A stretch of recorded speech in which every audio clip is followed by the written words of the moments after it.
Hello, everybody. Welcome to the live stream. I wanted to get on live today. It's a very busy day. Just gathered all the information to share with you, but I really wanted to do it today because it's timely. And let's talk today about the presidential debate that did happen yesterday. The world is talking about it. There's a lot of unapproval, there's a lot of hate, there's a lot of questions, there's a lot of there are also a lot of answers that we did receive today, both from the White House, even from President Biden, and also Biden-Harris campaign. So today I covered the poll and I saw the president. I also have videos for you to show how he's doing today, how he was doing yesterday after the debate, and also what did he say to his performance yesterday. Also, what did the White House say, and what did the campaign, Biden-Harris campaign, say. So I have all this information for you here. It's videos, it's statements. So it will be packed. Let's first start with the debate. Obviously, yesterday happened the first presidential debate between the former president and the current president. The debate shook the world. The world is talking about President Biden failing and really failing to show how dominant he is, how upbeat and alive he is. To which I have several questions, and I wrote my opinion piece on that. And I kind of want to dissect as to what happened, right? So, and let's talk about President Biden first. And I really am eager to hear what you think about it. It has been reported that he spent over 1 week, over a week in Camp David preparing for the debate. In fact, reportedly, he had the very last full 90-minute run-throughs of the actual debate and everything he was trained to remember yesterday, the day of the debate, which makes me question, you've been to school, you've been to, high school, university, whatever floats your boat. Have you practiced the day off? I'm a former athlete, so I know that you cannot possibly, learn new things or accomplish anything the same day of your face-off or your competition. So as for me, I would rather relax. But that was the chosen strategy, which makes me question why. Because my internal perspective was, or my impression was, that he was over-prepared. And he was prepared for something that was quite different, right? If we really pay attention to the rules set by CNN. And so the rules were that both were given just 2 minutes to answer a question, and also just 1 minute for rebuttals and to sort of respond to your counterpart. So you have 2 minutes and you have 1 minute. Now, yesterday I went live to share the statement by the White House press secretary, Karine Jean-Pierre, who said that the main intention was during the debate to list down the policies and accomplishments and really communicate with Americans and voters. Now, is it enough, the 2 minutes and 1 minute? And that's exactly the impression I got, that he was so trained to list down the accomplishments. Meanwhile, you have the clock ticking, you have the other guy, right, President Trump, provoking you and having comments, and it sort of was confusing, and I felt that President Biden was over-prepared for something that looked quite different from the rules imposed by CNN. So what do you think about it? This is just my humble opinion. I'm not trying to explain anybody. He had a slow start. He became more dominant, upbeat, and also more free as the debate proceeded. He also had a very good speech after the debate, which was really the Joe showed up who we missed at the debate. I don't know what happened, but it was a very different atmosphere. Of course, there were people around him. The First Lady, Dr. Biden, was there. So maybe all of that sort of played a role. Maybe the situation at CNN headquarters with Trump next to him and the moderators was different and felt different, and he thought that he has to perform something he was taught. But my question is, who has prepared him and what did they prepare him for? because I see a problem in preparation there, because that preparation did not really go well with the rules and with the timing, right, that was given to deliver any kind of results.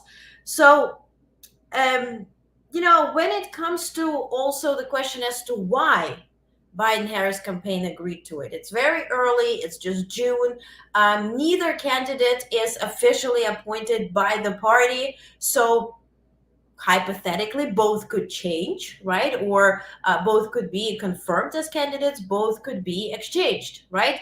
Trump is facing his troubles on July 11th. He is about to be, convicted, get his sentence or probation or nothing. We're gonna find it out very soon, right? Less than 2 weeks, we're going to know all about it. But he is not confirmed yet.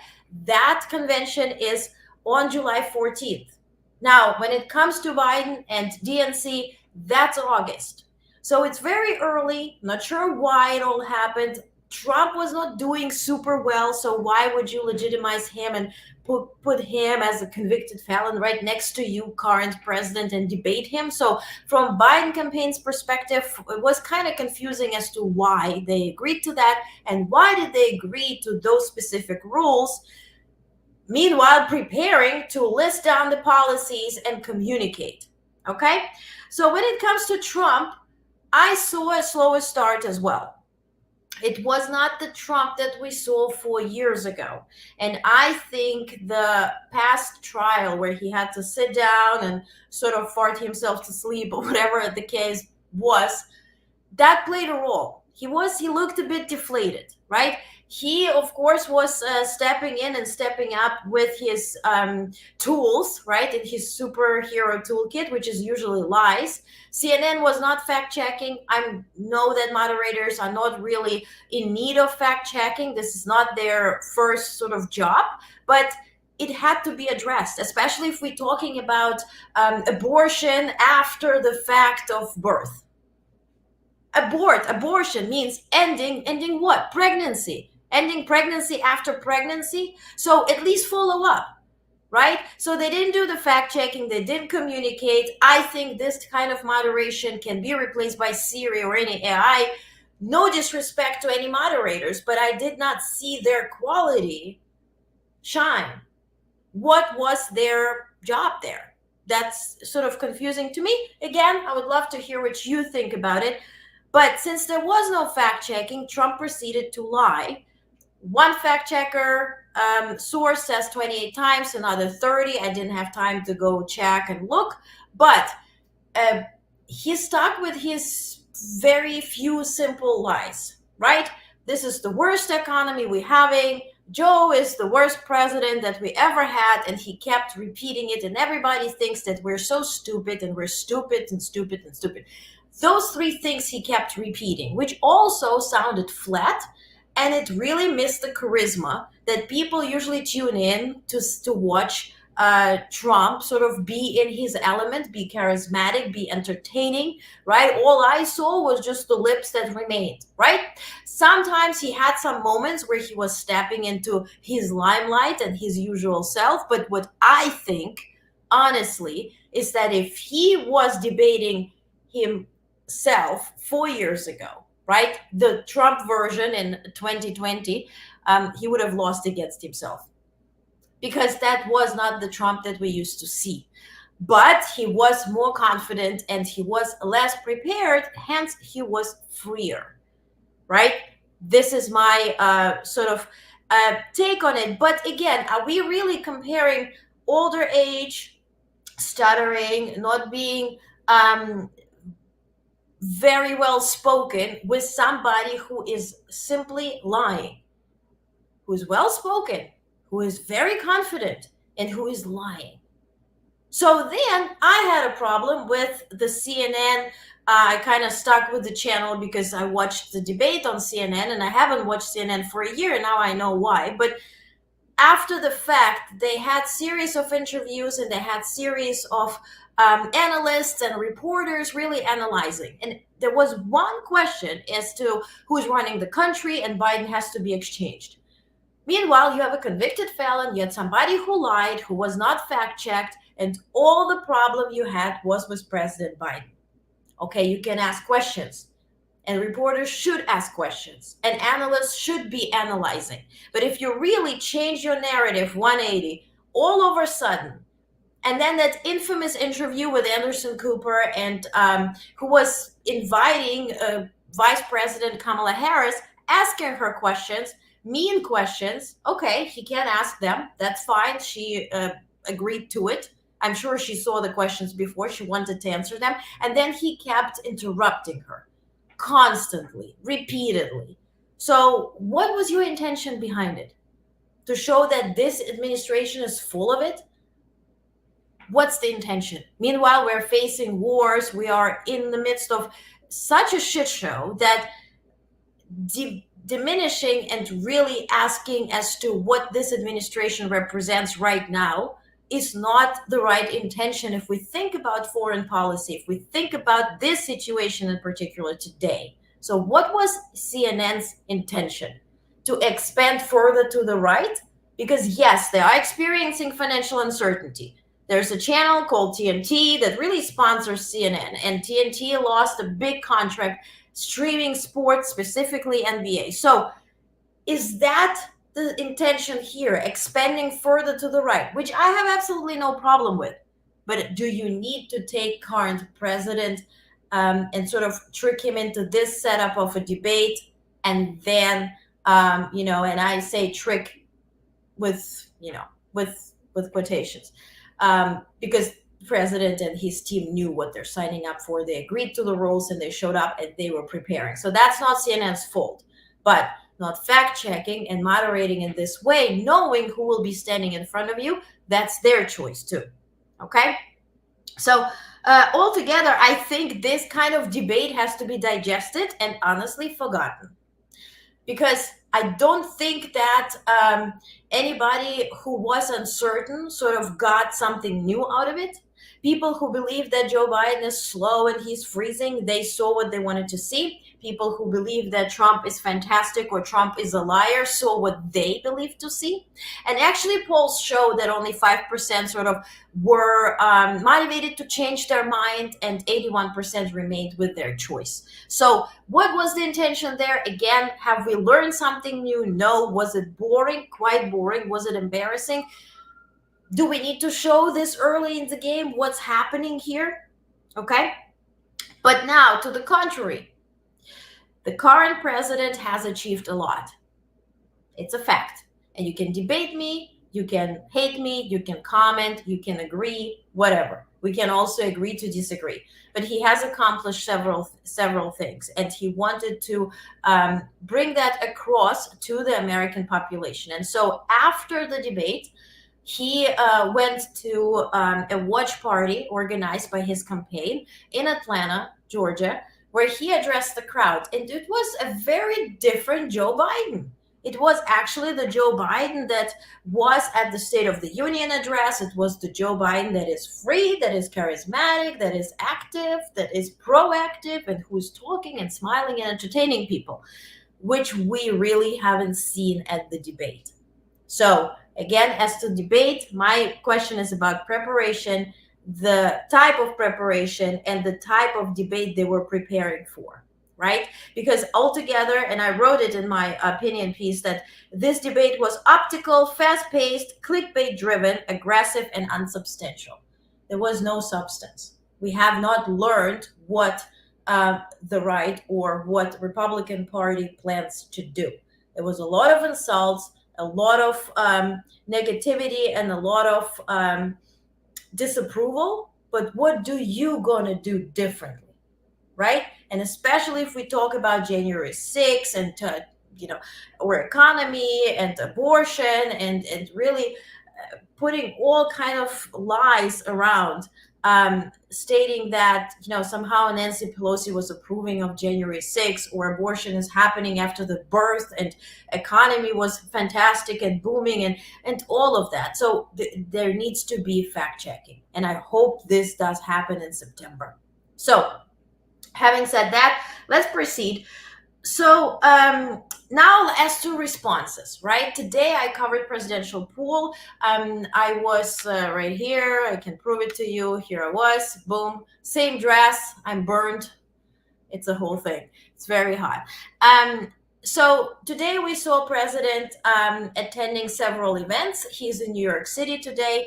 But let's start with yesterday, right? So after the debate, he went to the watch party, and that's how he appeared at the party, and that's what he said there. Except he's just a liar. Look, folks, what's going to happen over the next couple of days is they're going to be out there fact checking all the things he said.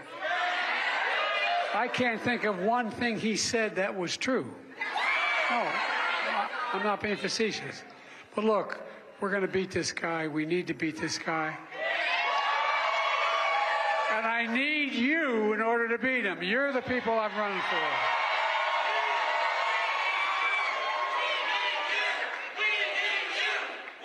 Here.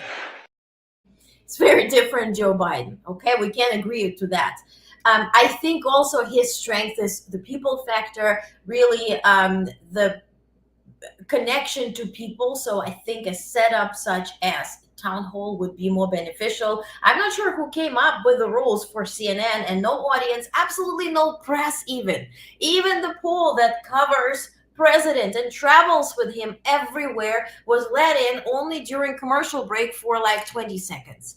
Okay, so there was no press, there was no audience, not a single person aside from the two moderators sitting in front of you and your opponent. Now, put yourself in that position, whether you are Trump or Biden or whoever, kind of awkward. Are you going to shine and blossom? Maybe if that's your personality, which then again appeals more to Trump, then, maybe that would float your boat. For me, even talking to here to a screen without people around, it's difficult. You have to get used to it. So, but let's proceed. Now, what did Press Secretary Karine Jean-Pierre said today? She addressed the press on the flight from Atlanta. So they went from Atlanta to North Carolina in Raleigh. They had an event, which I will show you clips from in just a bit. And then after North Carolina, they came to New York City, where they had also opening a monument speeches at the Stonewall, and then LGBTQIA plus event, a fundraising event in New York that is tonight. It's a gala event.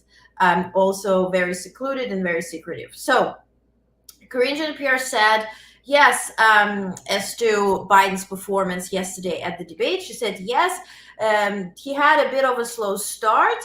You heard from the president last night, but as the time went on, he certainly made up some of that, right? Probably faster than most would have, and laid out his vision and was very clear about certain parts of issues that American people care about, whether it's abortion, immigration, and things that you hear us talk about all the time, the contrast that we make with extreme Republicans and congressional members and what they're trying to do on the other side. I have a problem with the word clear, that he was very clear. In some parts, he was clear, and he sounded clearly prepared.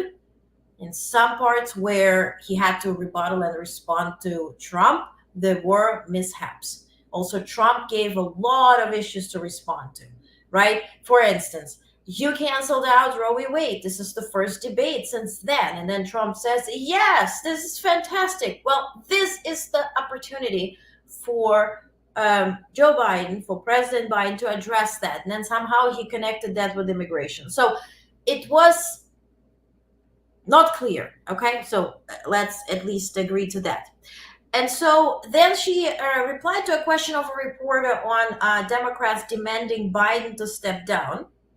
She said, with respect, we respect, our fellow Democrats, obviously a part of our party, and their opinion. And then she did not go any further into that. Now, on this flight, she was joined by the Biden-Harris campaign communications director, Michael Tyler, who answered more questions. And so let's dive into that. So he runs the Biden-Harris campaign. And here's a very important distinction here. If we talk about White House and administration, they have absolutely nothing to do with the campaign. Even if you're a reporter, even if you closely work with the White House, if you have a question when it comes to campaign, you go and talk to campaign folks. If you have a question about administration, policies, rules, schedules, you talk to the press, the White House press, and those two are very different. So expecting Karine Jean-Pierre, who is press secretary of the White House, to address the campaign is not really the right thing to do. It's just an internal thing. She has absolutely nothing to do with the campaign. So now the campaign communications director, Michael Tyler, whose job is to talk about the campaign, he talked about the debate, and he said, obviously, I think the president said himself he's not as good as a debater as he used to be. He doesn't walk or talk as smoothly as he used to, but he knows how to fight like hell. And I think he showed that today in North Carolina. So what did the president actually say? Let's tune in. I know I'm not a young man. State the obvious. Well, I know.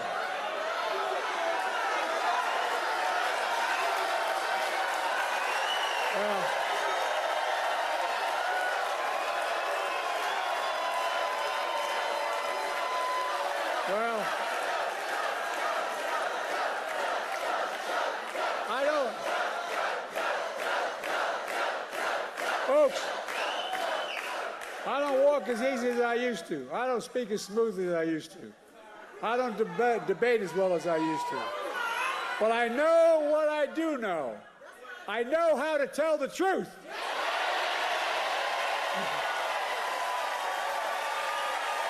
I know right from wrong. And I know how to do this job. I know how to get things done. And I know, like millions of Americans know, when you get knocked down, you get back up.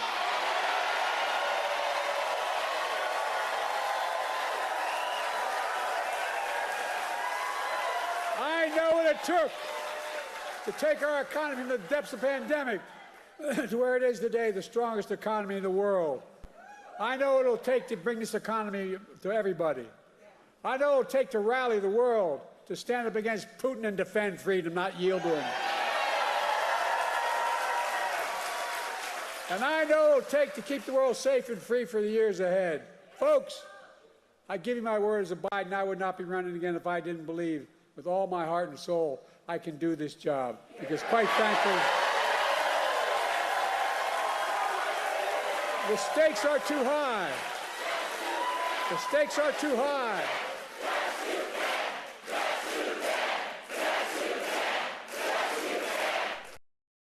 A very different Joe Biden. Okay, this was earlier today.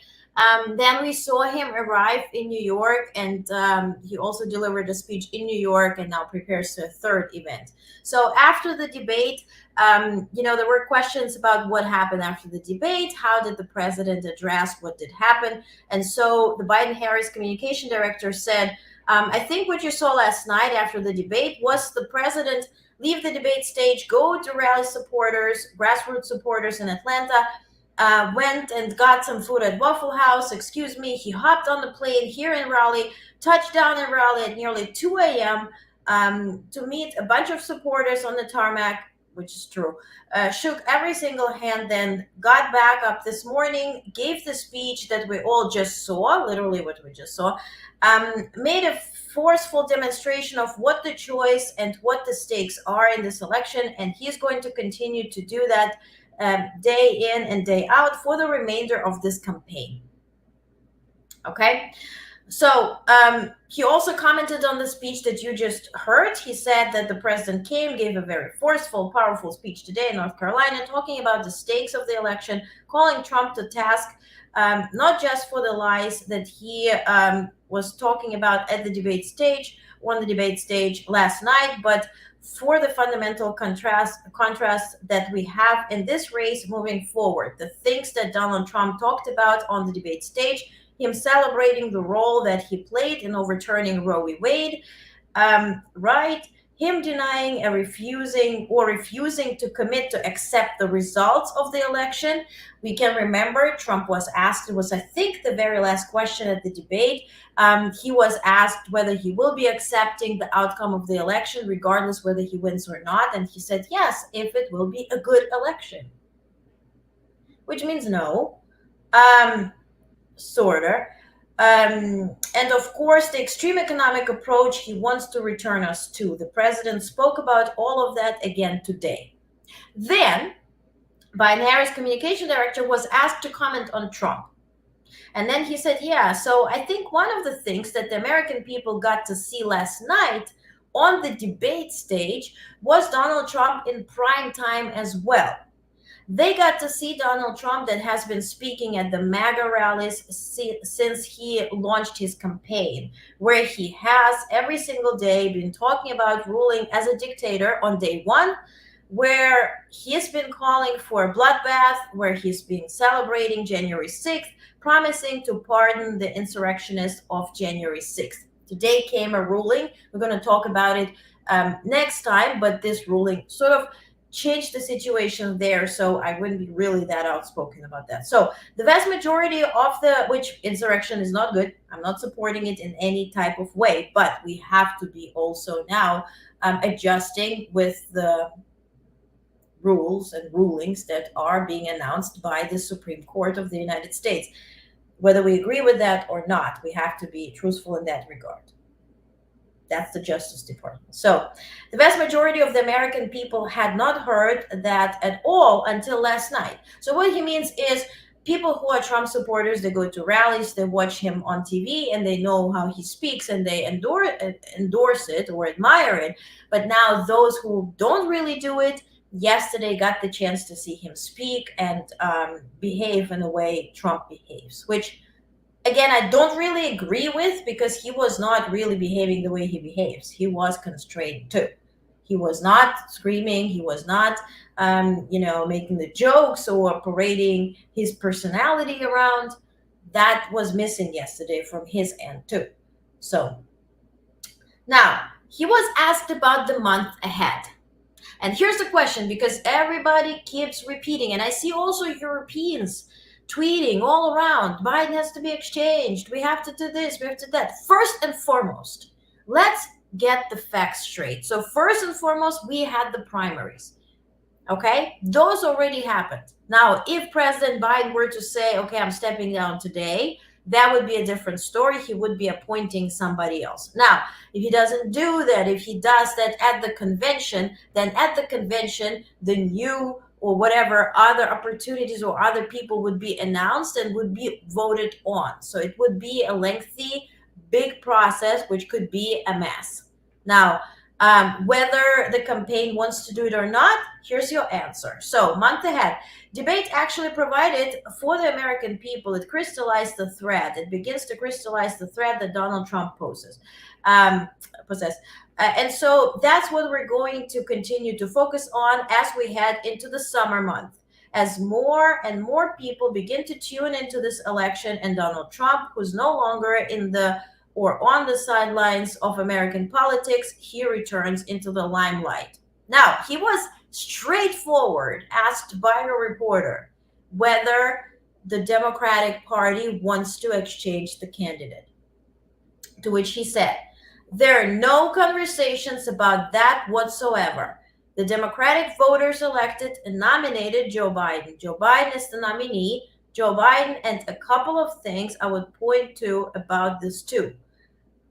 Right? Then he went on to talk about it. So yesterday, CNN was referring continuously to a mysterious senior official at the Biden campaign who said that we're calling the White House for the president to step down, and they never named the person, nor the person stepped up, nor anybody joined that mysterious person in that notion or that statement. So now you have this exact, clear, very clear statement by the communications director of Biden-Harris campaign. So there's nobody planning to exchange Joe Biden, fire him, ask him to step down. All of that is BS, because the person who's in charge of announcing it announced exactly the reverse. So he also mentioned that we also raised $14 million yesterday. Mind you, Biden raised, this is Biden, Trump raised 8 yesterday.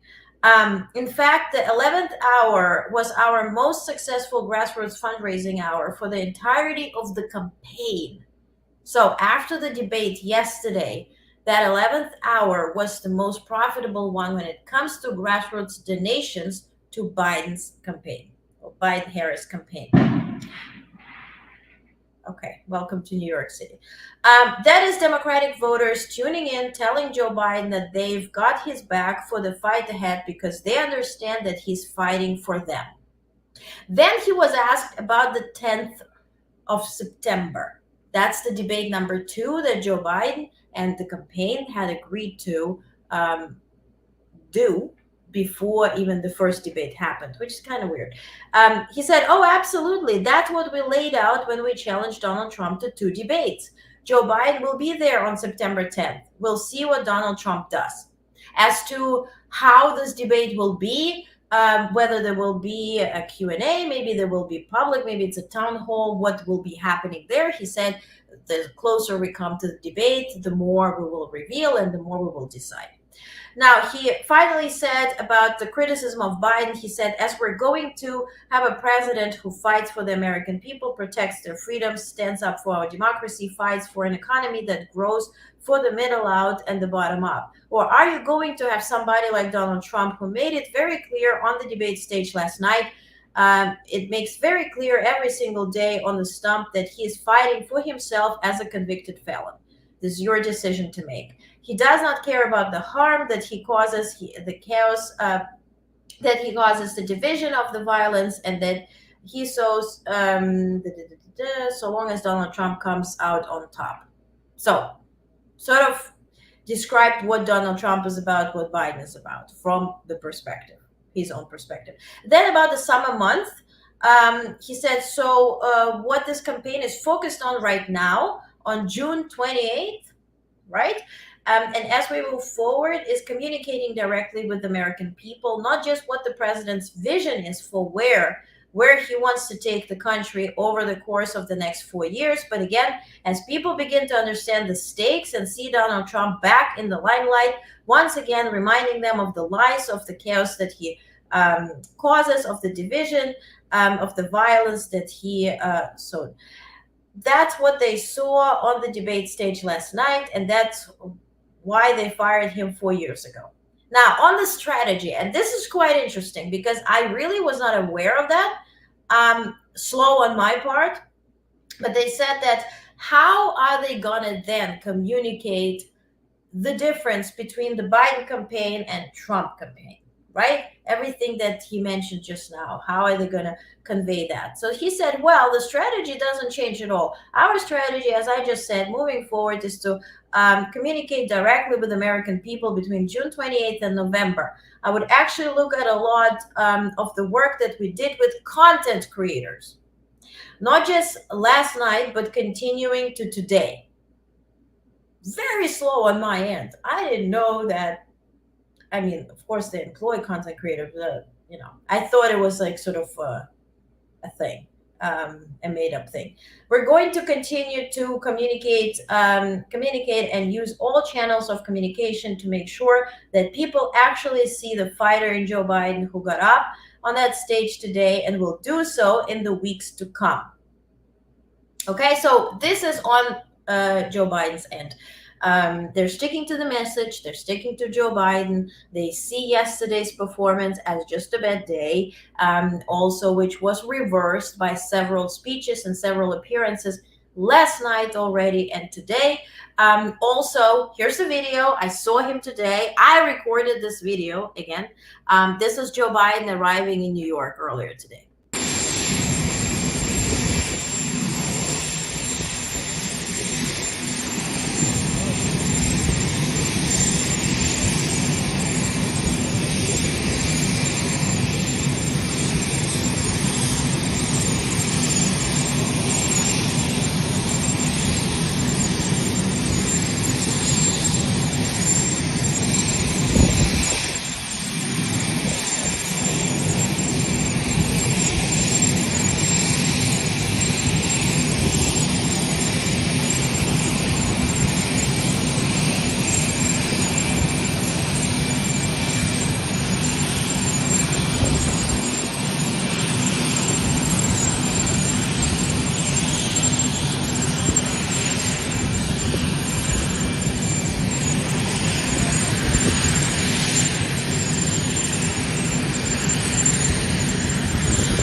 sound when you have the Air Force One and Marine One and the other helicopter altogether, multiple. It's very, very loud, like literally. But I wanted you to have a video that I recorded so nobody says that sound has been taken off or something has been altered. It's as real as it is. Also have all other videos too, if anybody asks. So he walked well, he looked fine. It was nothing that really stood out. Meanwhile, what happened was Trump today, he is campaigning in Virginia. Virginia, of course, is a swing state, it's a battleground, very important. In Virginia, he campaigned right here. You see the photo here. And his biggest statement today was, "We will win Virginia, the race is over." And so this is the main notion now from the Trump side to say that he won the debate yesterday, the race is over, it's settled, it's done. Meanwhile, it's June.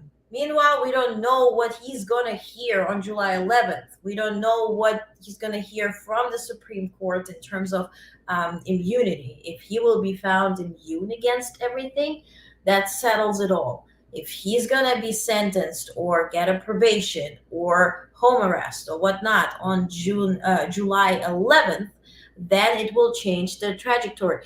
So there are many things that are uncertain. Nothing is won, nothing is lost. I really would really encourage people to stick with their notion, with your beliefs, with what you think is right, and really not to stress about it. It's very early. And we're not deciding yesterday. We haven't decided today either. Okay? So also what Trump, and that's the last thing I'm sharing, what Trump shared yesterday around 1 a.m. is that tricky video that is really reminding me on the Project 2025. And if you don't know what I'm talking about, just take a look. Here's a video he shared on social media.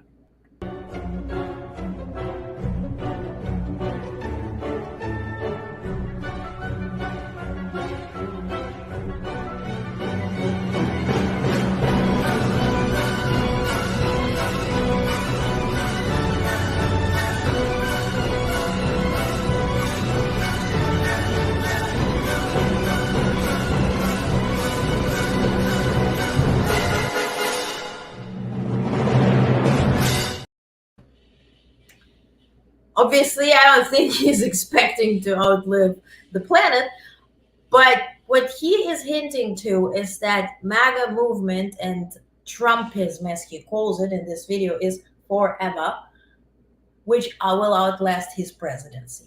But it does remind me on Project 2025. And please comment if you have never heard of it. Please comment if you don't know what I'm talking about, because I read all 920 pages. This is the game plan for the first 180 days for any Republican candidate who might win the election. It has been signed by several people who have been sentenced by now. It really does restructure the entire government. It does restructure Constitution. It says that president has the absolute power over all the governmental branches. It also allows the president to eliminate the 4-year terms. So it does change the entire narrative. It also creates a database of MAGA and Trump supporters who are uploading their resumes and applying to be whatnot in his new, his or any Republican candidates, right? New government. So these jobs will be pooled by people who have applied for it and who share the vision, so to speak, or yes people, right? The fan base. Also, it eliminates, such things as like health department and in like immunization, all that kind of stuff. So if you're interested to learn about it, please comment, because I read 920 pages. It's very long. It's very disturbing. But if you want to learn just key points, let me know and I'll add a little bit to the live streams, not to pour it all onto you in one day, but some things are really important to learn. And so I want to conclude with that, because I see a lot of comments, especially from the Republican side. You're a journalist, you're a reporter. Why are you sticking for Biden? You're White House's mouthpiece, blah, blah, blah. Okay, for me, As a White House correspondent or somebody who reports on things happening at the White House, it doesn't really matter which administration I'm reporting on. Neither administration is paying me or has ever paid me. Okay? But now, as an American citizen, I do care which country I live in. As a Ukrainian born American citizen, I do care what is being done for Ukraine and whether Ukraine wins the obnoxious war against Putin or Putler. As a European born American citizen, I do care whether Europe has a war. Now, as a woman, I do care what kind of rights I have. And if God forbid something happens to me, if I can't decide over my own body. Now, as a daughter, I do care if my parents get care. So, having that in mind, it's not really about Biden and Trump. It's about democracy and Constitution as we know it and Project 2025. So, with that, please think a bit broader, right? Get out of the he said, she said conversation, right? Get out of this Biden, Trump, he said, they're both old. Oh my God, blah, blah, blah. It's bigger than that. Because when you elect a president, you elect an administration. Administration has a lot of people. It affects Justice Department, it affects Health Department, it affects Supreme Court. They will be nominating up to 3 judges to Supreme Court, which will be felt by our grandchildren. So, think broader and fully understand that your choices and your votes and have consequences. That's all I'm asking for. You don't have to stick for either or, but see what's at stake internally and also foreign policy wise. So with that, again, thank you so much for tuning in. I hope it was useful. It was a very busy day. Apologies for late tuning in. But if you have questions, comments, concerns, complaints, please comment because that will allow me to address it next time. Okay? Have a peaceful weekend. Thank you so much for tuning in and happy Friday.